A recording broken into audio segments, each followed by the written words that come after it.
Okay, round 4. So, we're on 3 out of 3, so this round is sort of like a, make or break.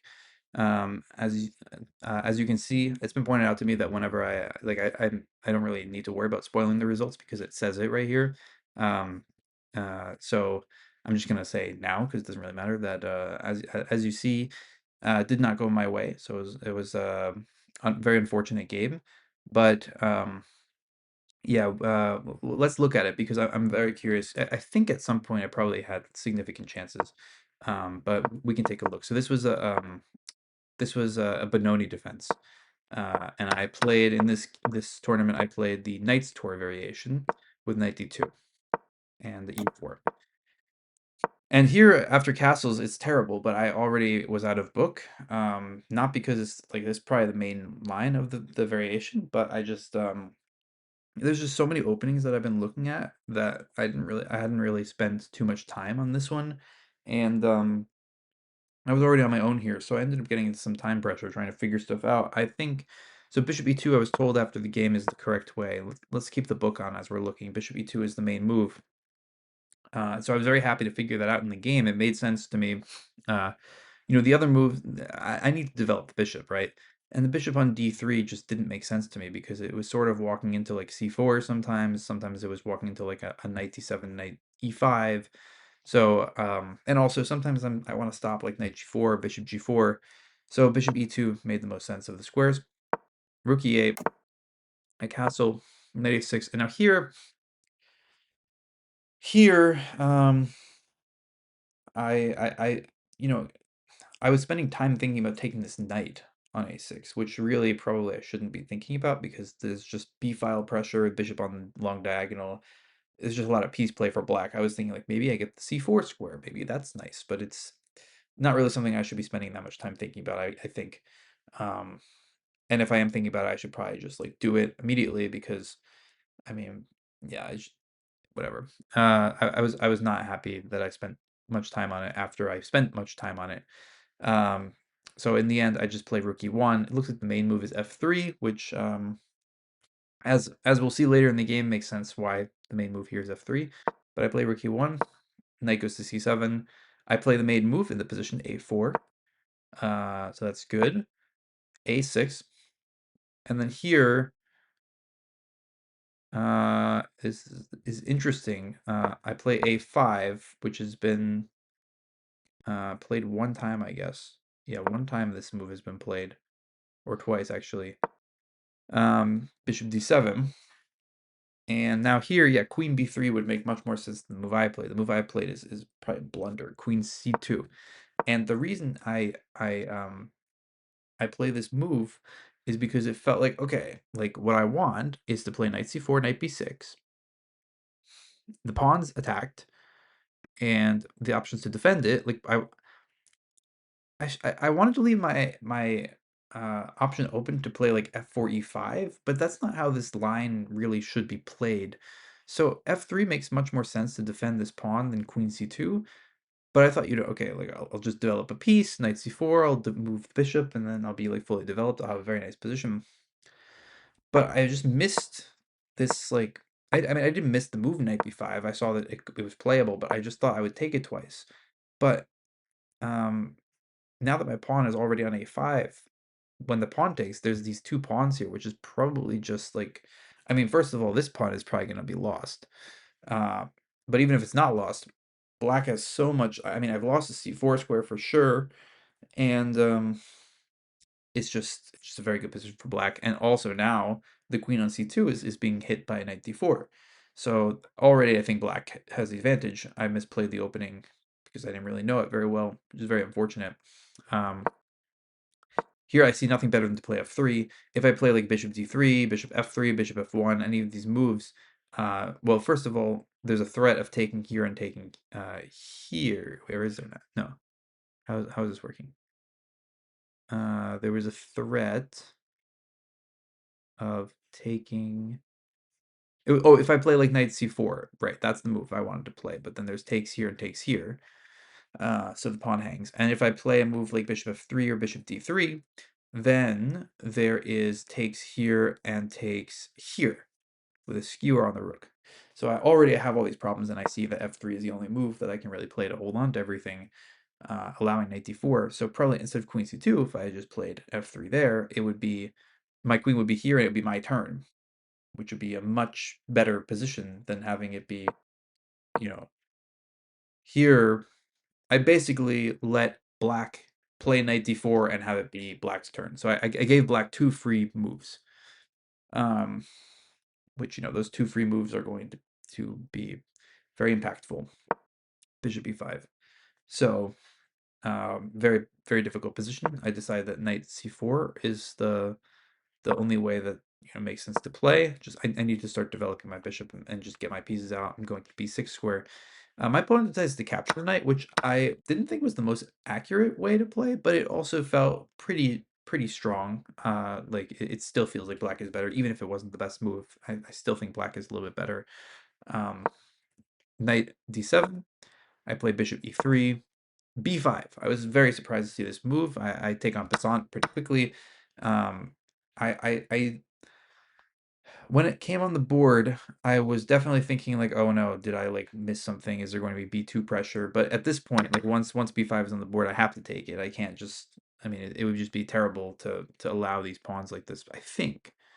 I don't know. Maybe there's something to be said for bishop f1 allowing b4, knight e2, or it just feels like I really can't do that. So takes, and I play rook a2, which I thought was nice, getting out of the diagonal of the bishop. So at some point, maybe I'll be able to play b3 and move the knight.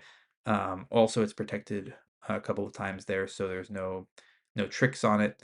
Also, maybe later I'm going to want to double rooks in the a file. So I felt like here, rook a2 it makes a lot of sense. f5, which felt very ambitious. I uh, I was feeling pressure, but it didn't feel like this should be the right move somehow, but I was definitely under pressure. King h1, king h8. Again, king h1, I'm just stepping out of the way of this diagonal. I'm stepping out of the way of checks. Maybe at some point a bishop will land here, and just the king on h1 felt very nice. King h8, I guess, is sort of like a similar thing, but my bishop is much less likely to end up on this diagonal. I don't have any checks, so this didn't my opponent, it feels like he's playing some inaccurate moves, but I wasn't quite sure how to address them. And in the process, after bishop g1, I think I don't have very much time now. I have like, I want to say less than 10 minutes, and it's only move 23. So it's just this is a game of bad time management, but it's a game of bad time management because of not knowing the opening very well and making a mistake early on. So just like a lot of things didn't go my way, and still my position feels like not the end of the world. Bishop e5 or knight e5, I play queen a4, and here I just offer a draw, because I'm thinking, okay, that maybe that will be like accepted, in which case, I'm very happy to take a draw with in time pressure in a position where I feel uncomfortable. Um, and my opponent also not has he doesn't have the most time. He has more time than me though, which is the issue. So he declines to draw with queen d8, and he is I play rook ea1, trying to put pressure on this a6 pawn, which is going to fall for sure now. And then I'm going to get really active rooks. But the queen came to h4, and it just yeah, really, it feels like a really artificial attack, but at the same time it's like, yeah, it exists. And bishop f1 was played, rook eb8, trying to get it in on this side. And here I take, which I think is a mistake. I think this is probably the mistake that I made, because basically the idea was uh I on knight takes f5, the queens are sort of like looking at each other on the fourth rank. And I was sort of hoping that I could get away. If the queens come off, then I'm winning, right? Because I have my rooks are going to be in on the a file, d6 pawn is going to be hanging. I have the bishop pair. Like the end game should be really good for me. Um, and I thought if g takes, then I'm happy to see that. But there's this move rook b4 which I missed, and here I realized that I'm significantly worse. So if I was okay before, which I guess I'm not totally sure if I was okay, but if I was, this I think threw it away. Queen goes to d1, knight takes. I play queen e1, queen h6. and I take on a6. I mean, there's other moves to consider, but I only have a few minutes now, and I still have to make 10 moves, so I thought this would be a couple free moves. But rook takes b2, and now there's already this, I played check. There's already this tactic, which I missed. I played bishop takes c5, thinking, oh, maybe I won a pawn, maybe I'll be able to, like, take here and then take there, and maybe I'm winning. But it was in this position. My opponent, so I only had a minute, and my opponent had maybe 6 minutes. And so during his 6 minutes, as he was thinking, I realized that knight takes f3 is going to be a move, and I was trying to figure out what I can do about it. And I realized that there's nothing I can do about it. And then he plays it, and yeah, it's just very unfortunate that there's nothing to do here. My queen's attacked. H2 is mate. If I take the knight, then the rook is open to H2, and then that's mate. So the only thing that I can do is sacrifice the rook for the exchange, and but I lose my bishop on c5, and yeah, this position I play queen e5 check. I still have to make 4 more moves, but the position at this point is probably lost. I thought maybe there was some compensation with this past d pawn, and I'm a little bit more active. Knight g7 this felt like the only move to play for well, the thing is I don't even have the b8 square for the queen, so that was unfortunate. But I thought that, like, I don't know, maybe in this position I should, like, go in with the knight. But then there's this pawn hangs, actually, so I can't do that. I played bishop e2. Maybe f4 was a move. It's just it's probably just a lost position. Bishop e2. I play f4 here, but now rook c2, and I'm gonna lose another thing. Um, maybe no, there's nothing. I played d6. Takes, and then here I played another move. This is move 40. I had made move 40, so I thought maybe, like, I played d7, and then I was sort of upset because I realized that it was move 41, and I could have thought more. But this position I think is over because the other move that I was looking at was bishop g4, stopping the knight from, like, getting it to d8.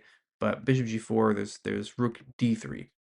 Maybe should have made him try to find it, but um, it would have been findable. So yeah, that was it's unfortunate. After 96, I play a few more moves, but this position is lost, so I resigned here. It was a very unfortunate game, largely due to time pressure and not knowing the opening.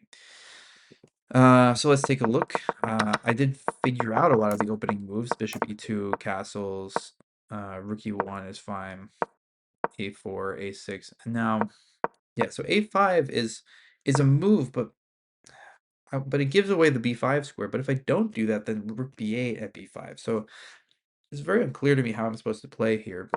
A5, bishop d7, and yeah, queen c2 is a inaccuracy it gives. I would call it maybe even a mistake. Knight b5, I realized it was really bad. I should just play f3. Let's see. I do think that I had some chances, though. Is there a better move than f3? h3? Strange. Queen d1, bishop b5, knight c4. Yeah, so this didn't feel like the most accurate move. I was more worried about knight takes e2, but there I felt like maybe oh, and then it wants to take. Why is this better? Takes, now this takes,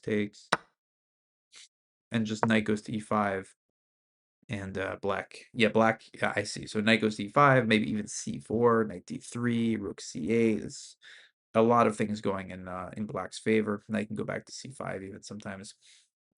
But my position is just going to be really cramped, I think. So um, that would have been a little bit better than this, but this is still advantage black. That's sort of how I evaluate it in the game as well. Bishop e3, b5. Yeah, b5 is good. I take it. Queen takes. Rook a2 is good. f5. King h1 is good. King h8 I felt was not the most accurate move. It didn't feel necessary, but it's still fine. Bishop g1. Yeah, so my evaluation of these positions was all right. It's just black is better is the problem. That's the problem, is my evaluation is correct. Um, yeah, here bishop f1 was the other move that I was thinking, but already it's like I just need to make moves faster than I was. So this is oh, I should take here. Why should I take here? Take here. If knight takes, bishop f1 move. And for some reason, this is better for white. Very interesting. So rook ea1 is the second best move. Queen h4. Bishop f1 is best. Rook b8. Oh yeah, and so that move is a mistake. So I should just start with queen d1, which was my plan. But I just missed rook b4. And if I rook b4 is the only move here for black, which yeah, it felt like I was starting to be in the driver's seat here. So like if queen d1, that would be like basically the same thing that I would have gotten, except I wouldn't have forced g takes. But I don't need to, because basically the idea is I'm going to recapture with the knight whenever it's taken. So I should just play queen d1, and now if anyone's better, it's white, because I have the activity. All these pawns are being hit. I'll play queen e1 at some point, maybe. Yeah, the king on h8 doesn't really make sense, because now a back rank check would actually like pick up a bishop. So yeah, I definitely had fought my way back into the game, but then here I just missed rook b4 and time pressure, which is very unfortunate. Now queen d1, knight takes f5 was good, queen e1, best try, queen h6, and now, yeah, I am actually better after rook takes a6, rook takes a6, rook takes b2, and now I should just play, rook a is fine, but I should play here. I just blundered in one move. Knight e4 I should play. I mean, it's the most logical move. It stops all the bait threats, keeps me safe. And then here, yeah, it's just a blunder. Knight takes f3. Very unfortunate. I have to play rook takes f8, queen takes f8, takes, and I'm losing now. Knight g7. The rest of this game, no chance. Very unfortunate game, and lost it. And so that sort of put me out of contention for winning the tournament, obviously, but also just it's not good to lose a game like that. It's just main issue was just time pressure. If I had more time, or got to the position I had faster, even if it was tough, I think I showed that I was able to get out of the tough position, but just didn't have the time to put in. But bishop takes c5 is definitely an overreach of the position. Missing knight takes f3. I saw it as soon as I played it. I just didn't have more time. So time management was definitely the issue, and also need to work on the openings. That was round 4. Hope you enjoyed the game, and yeah, I'll see you in the next video, which is the last one for the tournament. Thanks for watching.